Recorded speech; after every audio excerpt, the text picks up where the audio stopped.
A Paraná Educativa, AM 630 apresenta Justiça para Todos. Tudo o que você precisa saber sobre a justiça. Um programa produzido pela Associação dos Magistrados do Paraná. Olá, boa tarde para você ouvinte da Rádio Paraná Educativa. Eu sou Jéssica Camille Alves e começamos aqui na M630 mais uma edição do programa Justiça para Todos. E hoje nós vamos conversar aqui no programa de rádio da Amapar com o defensor público, o Dr. Marcelo Diniz, que é coordenador do Núcleo de Infância e Juventude da Defensoria Pública aqui do Paraná. E ele traz para a gente mais informações sobre um tema muito interessante e também bem polêmico, o direito à vaga em creche para todas as crianças. E caso você ouvinte tenha alguma dúvida a respeito desse assunto, participe aqui com a gente por meio do nosso Facebook, no inbox, procura lá Justiça para Todos, programa de rádio da Amapar. Quero cumprimentar aqui o Dr. Marcelo. Boa tarde, doutor, e muito obrigada por aceitar nosso convite. Boa tarde, Jéssica. Boa tarde aos ouvintes da rádio. E com prazer que eu venho aqui discorrer sobre esse tema que é tão importante para a população e tão demandado. E, doutor, para a gente começar a nossa entrevista, a gente poderia afirmar para os nossos ouvintes que o acesso à creche é realmente um direito fundamental da criança e isso é garantido pela nossa Constituição? Sim, a Constituição garante isso e não só a Constituição, várias leis também garantem o acesso a essa vaga no estabelecimento de educação infantil, na creche. O ECA garante, a Lei de Diretrizes e Bases da Educação garante. Existe alguma polêmica aqui, alguma discussão sobre a obrigatoriedade de se frequentar a creche. Não é obrigatória a frequência à creche, mas é obrigatório que o município disponibilize a vaga na creche. Portanto, se a mãe e o pai buscam a vaga, se elas querem a vaga, o município tem que disponibilizar. Mas eles não vão ser punidos se a criança não tiver na creche. Diferente do que acontece, por exemplo, no ensino fundamental ou no ensino médio, que aí é obrigatório mesmo. Interessante. E, doutor, o senhor poderia traçar agora para a gente um panorama da atual situação do nosso país com relação a essas vagas em creches? O número de vagas existentes, eles têm atendido a população ou não? Então, esse é um problema recorrente em vários municípios do Brasil.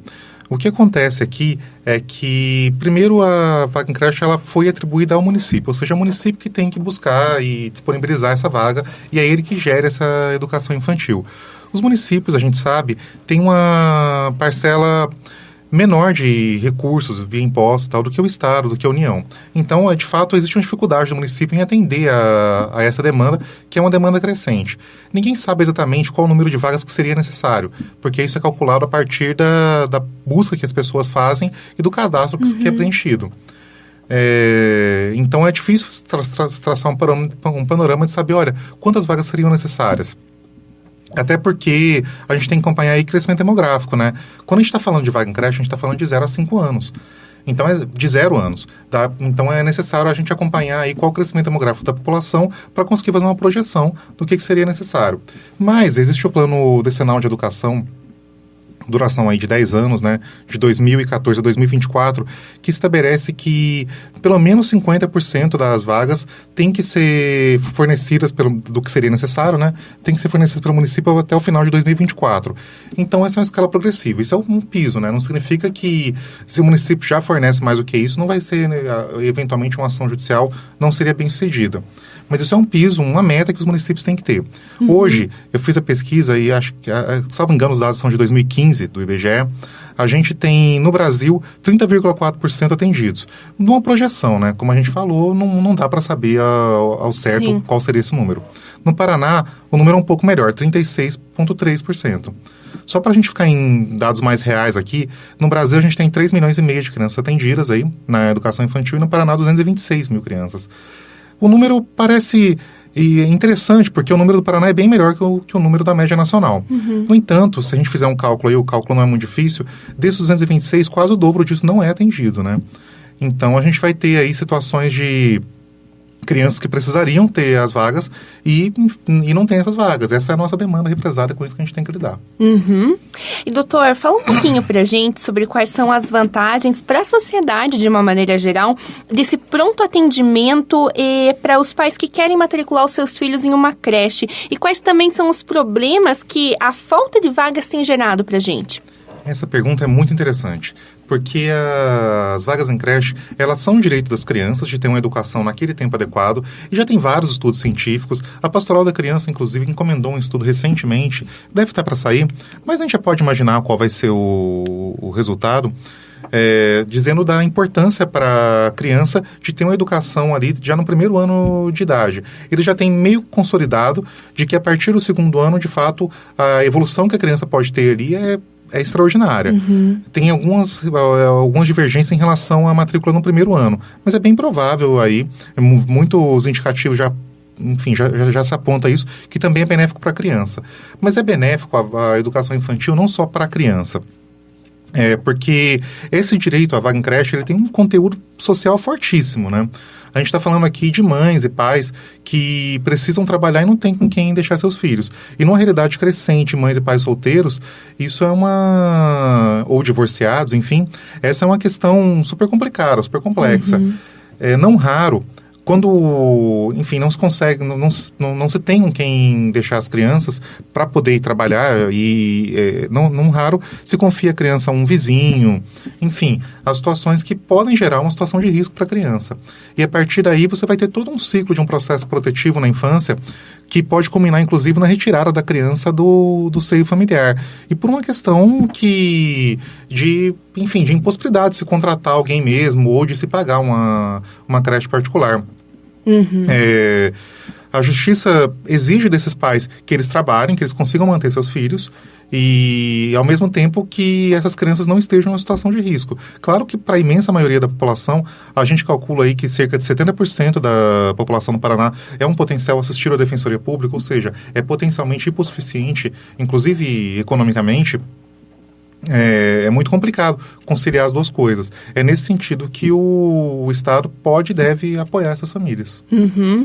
A gente vê situações até das pessoas que não conseguem essa vaga na creche deixarem uma criança bem pequena aos cuidados de outra criança, né? Sim. São situações bem complicadas, né, doutor? É muito comum e, infelizmente, isso vai gerar todo um ciclo de intervenção do Estado muito mais grave na vida da família, com consequências muito mais drásticas, como eu disse, a retirada da criança da família, porque ela estaria em situação de risco, eventualmente depois a destituição no poder familiar, que é, enfim, tirar definitivamente o poder de exercer a autoridade de pai e de mãe sobre a família e encaminhar essa criança à adoção. Isso tudo começa nesse problema que é um problema básico, né? Por isso que a gente diz, inclusive, que a matrícula das crianças na educação infantil é também uma medida de proteção para a criança, no sentido de que vai se saber onde está a criança, ela vai estar com profissionais que são qualificados para cuidar dela. E a LDB traz a previsão também de uma progressiva jornada em tempo integral. Uhum. E, portanto, cada vez, enfim, a ideia é essa mesmo, de trazer esse caráter protetivo mesmo para essa criança que está no estabelecimento de educação infantil. Uhum. E, doutor, a gente sabendo que é um direito, então, da criança frequentar a creche, o que os pais podem fazer quando eles têm o acesso do seu filho negado? Como eles podem proceder numa situação como essa? Sim. Primeiro, eu acredito que é a forma mais simples de se buscar solucionar a situação, caso isso não seja possível administrativamente, ou seja, pedindo para a escola e tal, se o cadastro tiver a fila de espera estiver muito longa, como geralmente é muito longa, os pais deveriam procurar o conselho tutelar. Porque o conselho tutelar dali, ele pode, enfim, determinar, inclusive, que a escola proceda a matrícula. Mas, infelizmente, a gente sabe que muitas vezes essa determinação no conselho tutelar, que é uma requisição mesmo, é uma ordem mesmo, ela não é atendida. Então, a partir daí, é necessário levar essa questão à justiça, né? Nesse sentido, as pessoas podem procurar a Defensoria Pública nos lugares em que existe Defensoria Pública, né? Uhum. E onde não existe Defensoria Pública, o Ministério Público, para ajuizar essa ação e conseguir resolver essa questão judicialmente, né? Não é o ideal. O ideal é que os estabelecimentos cumpram determinação do Conselho Tutelar, mas na impossibilidade. Uhum. E, doutor, ações coletivas também são uma boa solução? A gente escuta, às vezes, falar, né, de ações coletivas nessa área. Como que isso funciona? Então, É um tema polêmico, inclusive, na Defensoria Pública. A gente discute bastante o tema. Porque isso tudo envolve o que a gente chama de estratégias processuais, né? Ou seja, com qual tipo de ação que eu vou ter um resultado melhor e mais rápido para as crianças e para os pais das crianças que precisam da vaga em creche. A gente tem alguns casos bem-sucedidos. Por exemplo, em Paysandu, salvo engano, no mês passado, o colega conseguiu, por meio de uma ação coletiva, resolver a situação ali no município, com imposição de multa diária, caso por criança que estaria fora da creche. Então, a gente tem casos bem-sucedidos.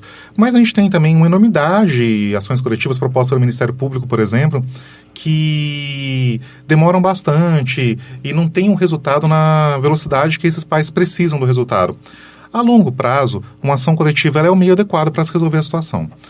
Na verdade, mais do que a ação coletiva, tentar fazer um acordo no meio desse processo com o município para que ele se comprometa a resolver essa situação em um tempo adequado. Mas, a curto prazo, a ação individual ela é mais efetiva, ela é mais rápida. A gente está falando aqui, o Paraná tem uma justiça muito rápida, então a gente está falando aqui de 1 mês, 2 meses de uma ação individual resolveria a situação. No sistema judiciário, isso é muito rápido, é extremamente ágil. Sim. Se a gente tivesse em um outro estado, eu vim de São Paulo, então, se a gente tivesse, por exemplo, em São Paulo, a gente estaria falando de ações que duram o mesmo tempo. A ação individual lá pode durar 1 ano, 1 ano e meio. Não é o caso do Paraná. Então, no Paraná, eu entendo para resolver a situação daqueles pais, a ação individual é o caminho mais adequado. Mas é necessário também que se tenha ação coletiva para se discutir essas soluções de longo prazo. Acho interessante a gente deixar isso também claro para os nossos ouvintes. Essas ações, elas tramitam com uma certa urgência, né, doutor? Com total urgência. Primeiro porque envolve criança, né? Então, já é prioridade absoluta. E, em regra, a gente está falando de pais que realmente precisam, ou seja, que já tem uma situação que está quase chegando numa situação de risco da criança.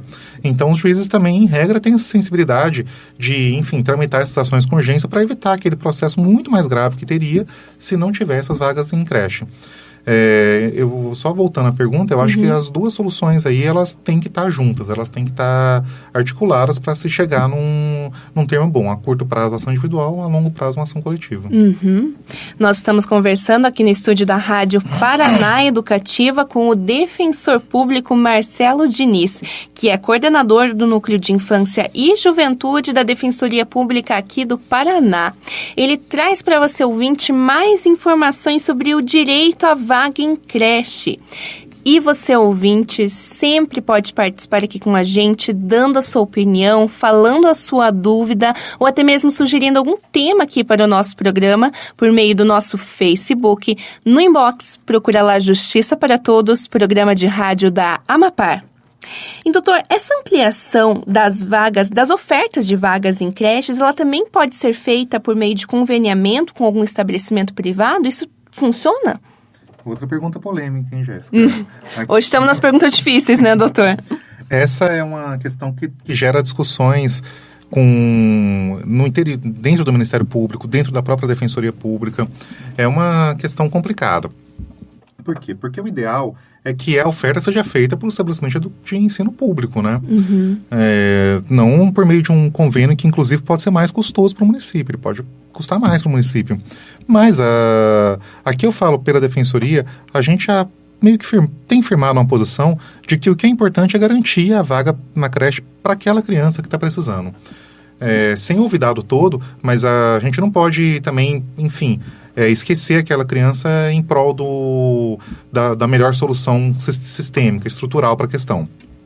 E estruturalmente, em termos de sistema, é melhor que isso seja oferecido e a gente tem que brigar aqui para que isso seja oferecido no estabelecimento público. Mas, eventualmente, para aquela criança, depender da realidade do município, ela vai ser atendida mais rápida por meio de um convênio, porque a gente sabe que, infelizmente, as creches que existem, elas, em grande parte, especialmente municípios de médio porte, elas estão completamente preenchidas. Então, é melhor que você faça o convênio com o estabelecimento privado do que transformar essas creches em verdadeiros galinheiros, que, infelizmente, é o que acontece em diversas comarcas do estado, é o que tem acontecido cada vez mais. E como a construção de creches, a construção até é feita de forma rápida, mas a contratação de profissionais para elas, que é o maior problema do sistema, ela é bem complicada, bem difícil. Precisa de concurso público, precisa ter dinheiro para nomear. A gente está falando de uma realidade agora em que a gente tem um teto de gastos com o pessoal, né, que veio da União, enfim, tem que ser aplicado nos estados. Então, cada vez tem sido mais difícil.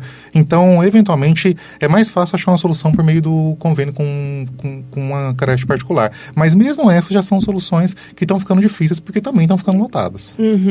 Acho interessante até a gente destacar para os nossos ouvintes que a gente está falando hoje simplesmente do direito à vaga, né? Se a gente fosse discutir a qualidade desse ensino, daí fica bem mais complicado, né? Bem complicado. Eu tô aqui só, assim, de forma marginal na questão da qualidade, né?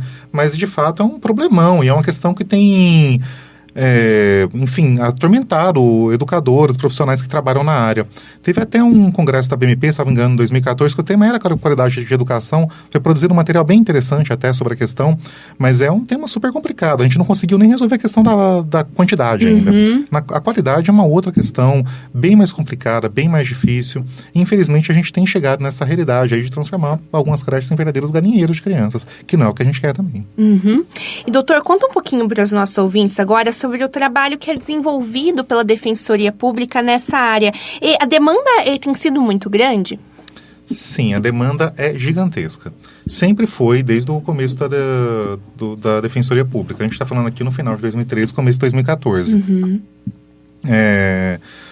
Enfim, existia uma demanda represada no Paraná que era muito grande. Não é atribuição do Ministério Público prioritariamente atender essas demandas individuais de vaga em creche. O Ministério Público tem um trabalho que é de muito conhecido, muito respeitado na educação paranaense, mas é um trabalho mais sistêmico, um trabalho estrutural, de, enfim, acertar e ajustar os ponteiros desse sistema. Atendia em várias comarcas as questões individuais, mas não é o trabalho prioritário do Ministério Público. Então, existia uma demanda represada muito grande. Até quando eu cheguei em Cascavel, foi a primeira comarca na qual eu atuei, aqui vou contar um caso particular, o promotor mesmo, o doutor Luciano, com quem eu trabalhei há alguns anos lá, ele me disse, olha, você vai ter um problemão nessa área, porque é uma área que tem uma demanda represada muito grande. E nos primeiros meses não aparecia e tal. Eu falei, não deve ser tão grande assim. A hora começou a aparecer, a gente está falando aqui de pessoas que dormiam na fila 3, 4 noites para conseguir ser atendida na defensoria, que é só o primeiro passo para se conseguir ter essa questão judicializada. No primeiro ano, salvo engano, foram mais de 1.000 ações. E assim foi ano a ano. Só comigo e só em Cascavel. Então, isso é para a gente ter uma ideia do número. São inúmeras ações já estão no tribunal, os municípios sempre recorrem a Brasília, então STJ, STF. A gente deve estar falando aqui de um universo de umas 10.000 ações ou mais, ajuizadas pela Defensoria nesse meio tempo, desde a criação da Defensoria. E cada vez mais pessoas têm procurado a judicialização dessa questão, porque de fato as creches estão muito lotadas, as filas de espera estão gigantescas, os pais procuram a fila de espera antes da criança nascer, para você ter uma ideia de qual que é a demanda. Então, a demanda, de fato, é extraordinária, e nesse período atual, em que, como eu disse, a gente está falando aqui de teto de gastos, de uma construção menor de creches, de um orçamento, enfim, proporcionalmente menor do que era destinado em outros anos para a educação infantil. Em diversos municípios, a gente tem acompanhado essa situação, a demanda tende a aumentar e essa demanda vai se represando cada vez mais porque os municípios não têm conseguido atender isso a contento. E, doutor, queria pedir também para o senhor orientar os nossos ouvintes sobre como que eles podem procurar a Defensoria Pública nessas situações e até explicar também para a gente quem que pode ser atendido via Defensoria. Primeiro, como eu disse, é importante que se tente buscar uma solução para isso que não é fora da solução judicial, né? O que a gente chama de solução extrajudicial. Nesse ponto, buscar o conselho tutelar é o primeiro passo para tentar se encaminhar a situação. Em muitos casos, ainda são resolvidos sem prestar uma ação. A ação judicial é sempre mais complicada, mais demorado e tal. Então, é interessante que se tente buscar essa solução para isso. Digo isso porque muita gente já ouviu o vizinho e tal, e vai na defensoria como primeiro passo para tentar resolver a questão. E às vezes a gente manda um ofício e já consegue resolver aquela situação. Então, é possível que se consiga resolver isso com o conselho tutelar sem precisar ficar na fila da defensoria, que é uma fila que a gente sabe que é grande, e o atendimento é difícil de ser conseguido, demora um pouco. Mas, caso isso não seja possível, daí sim pode-se buscar a defensoria. Quem pode ser atendido pela Defensoria Pública? Pessoas cuja renda familiar seja de até 3 salários mínimos. Só que existem alguns descontos aí. Então, se sua renda passa um pouquinho disso, vá na defensoria com os documentos que eu já vou elencar aqui para a gente poder analisar a questão aí. Sim. A gente tem, por exemplo, desconto previdenciário. Eventualmente, se você está com muitas dívidas, a gente consegue também atender, tem alguns descontos em relação a isso. Então, vá com os documentos. Que documentos são necessários? Documentos pessoais em geral, né? Carteira de identidade, o CPF, enfim. Comprovante de residência, muito importante. Se você tiver também uma declaração de imposto de renda, se você faz imposto de renda, leve a declaração. Se não, leve lá o quanto você ganha, seu contra-cheque, seu lerite, enfim. E eventuais gastos que você tenha, que são gastos comuns aí, mensais, para a gente conseguir ver se é possível fazer esse desconto e que a gente conseguir chegar nessa renda. E para o caso específico das vagas em creche, se você já tiver negativa do estabelecimento ou encaminhamento do Conselho Tutelar sem solução, então já leve isso, que é mais fácil também e torna mais rápido o ajuizamento da ação, porque são documentos que a gente vai precisar obter. Então, se você já tiver, já traga para a Defensoria Pública. E a partir desse atendimento, como o senhor mencionou, é capaz dessa vaga sair uns 2 meses, né? Então, gera uma situação mais positiva daí para os pais também, né? Sim, até menos que isso, a depender, como eu disse, às vezes a gente pede a vaga e o município consegue oferecer a vaga porque alguém desistiu, porque ele reconhece que aquela situação de fato é uma situação urgente, então às vezes até mais rápido que isso. E doutor, a gente sabe que recentemente a Defensoria implementou um núcleo especializado da infância e da juventude, né?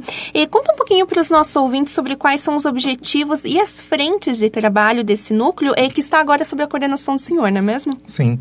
O núcleo da Defensoria é uma demanda que os defensores que atuam na área, a Defensoria atua em algumas comarcas do Estado.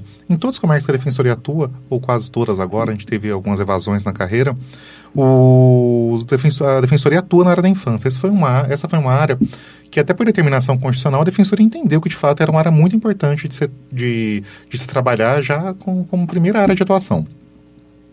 E todo mundo que trabalhava na área da infância, todos os colegas meus defensores, sempre sentiram a necessidade de ter um lugar onde eles pudessem fazer consultas. Eventualmente são muitas ações, muito trabalho, não se consegue fazer pesquisa a contento, a defensoria ainda está se estruturando. Então, sentiam a necessidade de ter esse lugar para auxiliar, para apoiar os defensores e também, eventualmente, conseguir ajuizar algumas ações mais complexas, como ações coletivas, por exemplo. Os defensores que estão lá nas comarcas, eles podem fazer essas ações, mas são ações difíceis, que demandam um trabalho maior, uma instrução maior. Então, deixou-se isso preferencialmente para o núcleo da infância. Então, o núcleo tem essa dupla função de trabalhar nessas questões mais complexas, especialmente coletivas, e auxiliar os defensores. Mas a gente também tem atuado na articulação com a rede de proteção estadual. Na área da infância, é muito importante que Defensoria, Ministério Público, o próprio Judiciário tenham um diálogo intenso com a rede de proteção.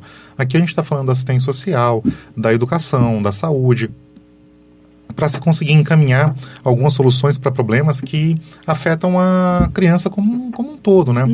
Então, todas essas áreas são importantes no atendimento à infância. E embora os defensores fizessem um trabalho muito importante com a rede de proteção municipal, ou seja, lá nos municípios, existe também uma rede estadual que ficava um pouco relegada, que não tinha ninguém para fazer esse trabalho. Sim. Hoje, quem tem feito esse trabalho é o núcleo, né?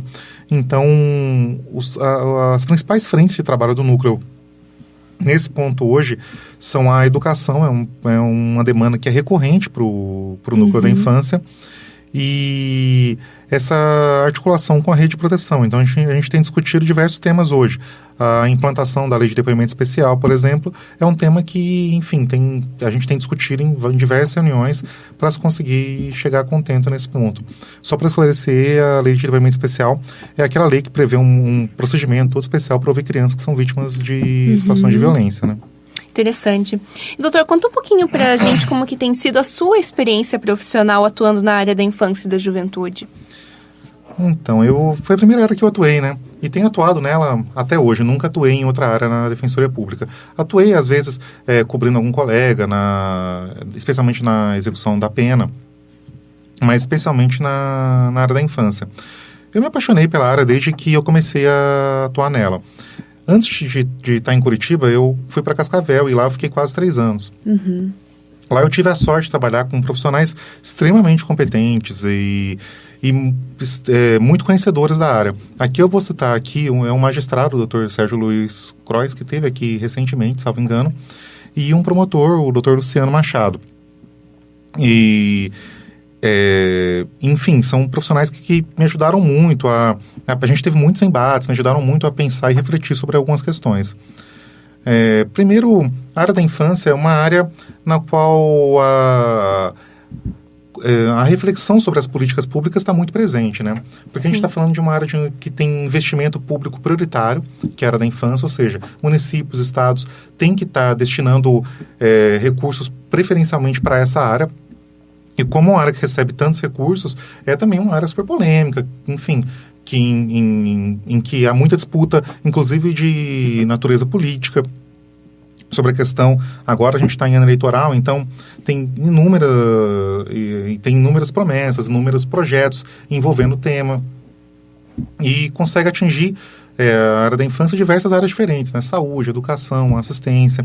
Então, isso tudo joga a gente que estava lá estudando para concurso, dava aula de história na época, e de filosofia na época, e de repente você é jogado num turbilhão de equipamentos públicos, com uma rede de proteção que eu conhecia, assim, de longe, mas não conhecia de modo aprofundado, né? CRAS, CREAS, escolas, demandas chegando da educação, e participando de diversas reuniões com as mais diversas temáticas. Mas assim, a gente é jogado num turbilhão e de repente foi super bacana, a gente começa a atuar e começa a ver resultados, de repente aparece lá uma criança que estava acolhida, e daí, numa ação judicial, aquela criança é desacolhida, e um ano depois vai o pai, a mãe com aquela criança, e você percebe que, de fato, a vida daquela pessoa está transformada. Enfim, é uma área muito difícil, muito complicada de se trabalhar, que envolve muitos atores diferentes, mas é muito recompensadora também, aí eu digo, inclusive, a título pessoal. Doutor Marcelo, infelizmente nosso tempo acabou, mas eu quero novamente agradecer a participação do senhor aqui no programa de rádio da Amapar, trazendo para os nossos ouvintes informações tão importantes para o dia a dia de todo mundo. Muito obrigada. Muito obrigado pelo convite. E a gente fica por aqui com o programa Justiça para Todos e voltamos amanhã às 3h da tarde. E é claro, o ouvinte espera a sua companhia. Um ótimo dia e até lá. A Paraná Educativa M630 apresentou Justiça para Todos. Tudo o que você precisa saber sobre a justiça. Um programa produzido pela Associação dos Magistrados do Paraná.